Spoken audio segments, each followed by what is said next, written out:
In this video, I am going to start a new chapter 14, the Second World War. In this video, we will discuss causes of the Second World War, then dissatisfaction over the Treaty of Versailles, rise of fascism in Italy, events of the Second World War, and consequences of the Second World War. The Second World War. The unjust clauses of the Treaty of Versailles bred the germs of the Second World War. ये जो Second World War होता है, just because of Treaty of Versailles, just because of the dissatisfaction of the Treaty of Versailles which was faced by the Germany. The League of Nations failed to stop the next war, which was more devastating than the First World War. First World War से ज़्यादा devastating था Second World War. Causes of the Second World War. First, dissatisfaction over the Treaty of Versailles. Peace settlement at Paris caused humiliation for the Germans. Germany की जो national pride थी यहाँ पे पूरी तरीके से humiliated हो गई as it imposed all the clauses on Germany, क्योंकि Treaty of Versailles साइन किया था जर्मनी से, करवाया गया था for the peaceful settlement after the Second World War, और इसकी वजह से जितने भी clauses थे Treaty of Versailles के वो imposed हो गए जर्मनी में. Second, the victorious powers took away huge chunks of its territory and its colonies in East Africa and Southwest Africa. Germany had been compelled to pay $33 billion as war indemnity to the Allies. Germany surrendered its merchant ships as compensation and was forced to supply coal to Italy, Belgium and France for 10 years. तो इतना बड़ा नुकसान Germany का हुआ है. Germany ने अपनी सारी गेन टेरिटरीज लॉस्ट कर दी and Germany army was limited to 15,000 men and the air force was banned. The proud Germans could not tolerate the high-handedness on the part of the Allies, but at the same time they were not in a position to protest. तो Germans बहुत ही प्राउडी attitude वाले थे और उन्होंने इस humiliation को बिल्कुल tolerate नहीं कर पाए. That's why they were not in position to protest, और वो उस सिचुएशन में भी नहीं थे कि वो प्रोटेस्ट कर पाएँ.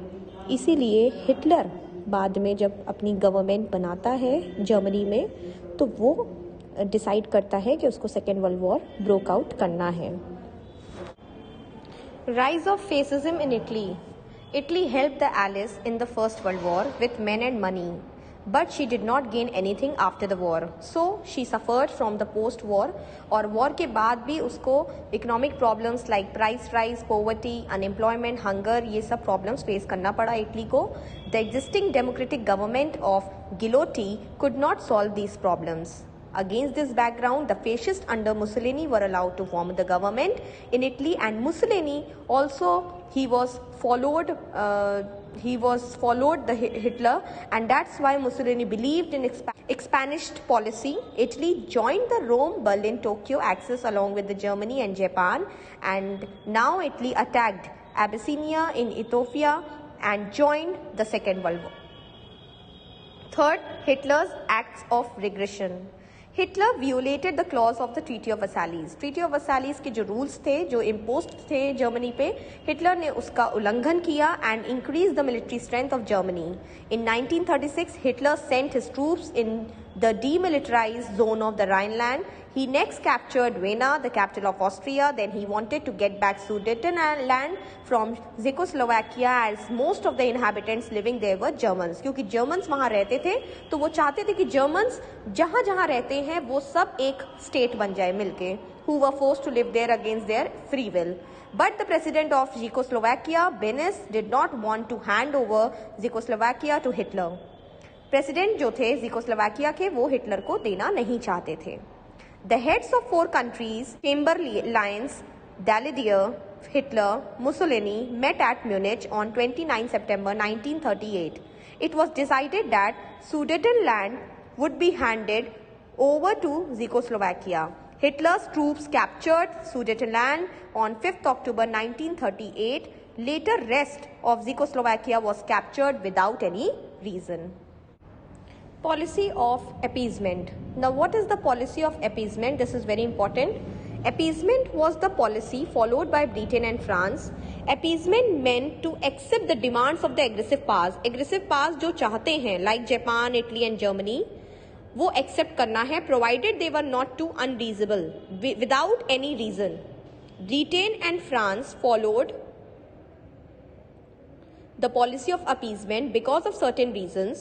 First, they knew that the Treaty of Versailles was too harsh. अब ब्रिटेन फ्रांस ने क्यों जर्मनी का जो प्रपोजल था पॉलिसी ऑफ अपीसमेंट का, क्यों ब्रिटेन फ्रांस ने एक्सेप्ट किया? क्योंकि पहली बात तो ट्रीटी ऑफ वर्साइली बहुत ही हार्श थी डिफीटेड पार्ट्स के लिए, जैसे जर्मनी के लिए बहुत हार्श है. They felt that Germany and Italy had genuine reasons and if there grievances were removed then they would cool down and would not start any disturbing which could disturb the peace and security of Europe.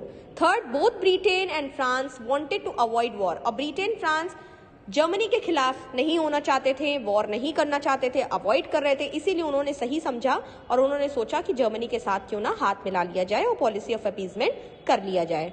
Finally they were not prepared for war, और वो लोग prepared भी नहीं थे war के लिए, क्योंकि Hitler जैसे पावरफुल एग्रेसर्स के साथ वो ब्रिटेन फ्रांस स्टैंड नहीं कर पा रहा था और वो प्रिपेयर्ड भी नहीं थे वॉर के लिए, इसीलिए उन्होंने हेल्प करना ही समझा. Both Britain and France did nothing when Germany remilitarized the Rhineland. They handed over Sudetenland to Hitler. There was only half-hearted British action against the Italian invasion of Abyssinia. Their policy of appeasement only increased the demands of Hitler. Italy, Germany, Japan dragged the world into a terrible war. तो अब Italy, Germany, Japan सब एक साथ एक terrible war को लेके आ रहा है. Japan's invasion of China. Japan wanted to dominate the Far East. Japan invaded China in 1931. China appealed to the League of Nations for declaring sanction against Japan. China ने appeal भी किया कि Japan के खिलाफ लीग ऑफ नेशन काम करे, but Britain and France did not pay any heed to the appeal. Japan occupied Manchuria in spite of the League's opposition and set up a government there. Japan ने Manchuria को occupy कर लिया जबकि league ने opposition भी किया था और वहाँ पे जापान ने मंचूरिया में अपनी गवर्नमेंट भी बना ली. Japan joined the Rome-Berlin-Tokyo axis to continue with this policy of expansion. In 1933, Japan left the League of Nations. She started an undeclared war against China. Britain and France followed the policy of appeasement और इसकी वजह से Japan felt that Japan could be used to weaken China. तो अब Japan भी China को week कर रहा है. Failure of the League of Nations. As we all know, League of Nations failed to maintain international peace and security. That's why Second World War happened. Third, the immediate cause. Hitler wanted to get back the city of Danzig. Immediate cause जैसे हम लोगों ने first world war में पढ़ा था, immediate cause था सराजेवो crisis. उसी तरह सेकेंड वर्ल्ड वॉर में भी ऐसा कुछ हुआ जिसकी वजह से हिटलर ने तुरंत डिक्लेयर कर दिया वॉर. हुआ क्या एक्चुअली कि Hitler wanted to get back the city of Danzig which was given by Poland by the treaty of Versailles. Poland को डैनजिग दे दिया गया था according to the clause of treaty of Versailles. तो Hitler वापस चाहते थे डैनजिग को. Hitler demanded the city of port of Danzig because Hitler क्यों चाहते थे ये Danzig? It was inhabited by the Germans, क्योंकि वहां जर्मन्स रहते थे, Germans were living there. Second, besides by occupying Danzig, he could connect East Prussia with Germany. Germany signed a non-aggression pact with Russia.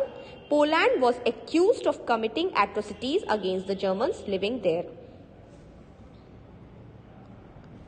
Then, on 1st September 1939, Hitler's troops marched into Poland. तो 1 सितंबर को Hitler की army Poland की तरफ जाती है. In reply on 3 September Britain and France declared. अब Britain France ने उधर से डिक्लेयर कर दिया war against Germany. In this way second world war started. Now children we will study events of the second world war. Events में important है entry of the USA into the war. The most important point, entry of the USA into the war. USA तो पहले अभी war में था नहीं, तो USA कैसे इस वॉर में आया, कैसे एंट्री हुई? On 7 December 1941 Japan attacked the American naval base of Pearl harbour in the Hawaiian island and this incident brought America into this war. पहले तो अमेरिका इन्वॉल्व नहीं था, लेकिन जापान ने जहां अटैक कर दिया अमेरिकन की naval base of Pearl Harbor, ये इंसिडेंट हुआ और तभी अमेरिका वॉर में आ गया. 353 Japanese aircraft came undetected at Pearl Harbor within 2 hours, they destroyed 5 battleships, 350 aircraft and killed 3,700 men. United States declared war on Japan and other Axis powers. Another point is very important, the defeat of Japan. These 2 points are very important for boards and other points are not in syllabus. That's why I'm discussing these 2 points. The defeat of Japan. On 6th August 1945, Americans dropped an atom bomb on Hiroshima, killing about 84,000 people. तो अब आपको मैंने बताया कि क्यों America indulge हुआ second world war में और इस तरीके से अमेरिकन्स ने अब जापान को डिफीट करना चाहा और अमेरिकन्स ने ड्रॉप किया an atom bomb on Hiroshima, killing about 84,000 people and bearing thousands slowly dying of radiation poisoning. ये भी उन्होंने उस एटम बॉम्ब में, ये एटम बॉम्ब हिरोशिमा में किल तो करता है 84,000 पीपल, लेकिन उसके साथ ही अलॉन्ग विथ 84,000 पीपल किल्ड बहुत सारे थाउजेंड्स, हजारों लोग रेडिएशन पॉइजनिंग से भी मर रहे थे. On 9th August 1945, they dropped one more atom bomb on Nagasaki, which killed 40,000 people, and then Japan surrendered to the Allies. और तब जापान सरेंडर कर देता है. Truman justified these bombardments by telling that he was trying to save American lives as the war otherwise might drag on for another year. So he wanted to quicken the end of the war. Many historians remarked that the bombings were not needed as the Japanese government already had sent peace feelers in July via Russia. बहुत लोगों ने, historians ने remark किया कि bombings की ज़रूरत थी ही नहीं, जापानीज गवर्नमेंट तो खुद ही पीस सेटलमेंट करना चाहती थी जुलाई में through Russia. Finally Japan surrendered on 15th August 1945. Japan was occupied by General MacArthur. With the surrender of Japan, Second World War ended. Consequences of the Second World War. First point, defeat of the Axis powers. The Second World War led to the overthrow of the fascist and Nazi dictatorship. तो ये जो second world war होता है ये because of fascist and Nazi dictatorship की वजह से होता है. Germany, Italy and Japan surrender to the Allies. Allies occupied Germany and it was divided into 4 zones. तो अब जर्मनी डिवाइड हो गया है 4 जोन्स में, American zone, British zone, French zone, Russian zone. The American, British and French zone were combined together to form the Federal Republic of Germany, mark very important, or commonly known as West Germany. Bonn was its capital. It came under the influence of the capitalist ideology. तो American zone, British zone and French zone West Germany बन जाता है. Russian zone with Berlin as its capital came to be known as German Democratic Republic or East Germany, we can say. It was influenced by the communist ideology of Russia. तो Russian zone communist ideology पे based है और बाकी जो Jones हैं, waste Germany के जो Jones हैं, वो कैपिटलिस्ट आइडियोलॉजी पे इन्फ्लुएंस हैं. The American army was to occupy Japan until 1952 after the Japanese could not control their administration by themselves. Emperor Hirohito was there as a constitutional monarch. All lands captured by Japan since 1895 were taken away. तो सारी lands जो capture किया गया है since 1895 by Japan वो ले लिया जाएगा. Now next point, Cold War.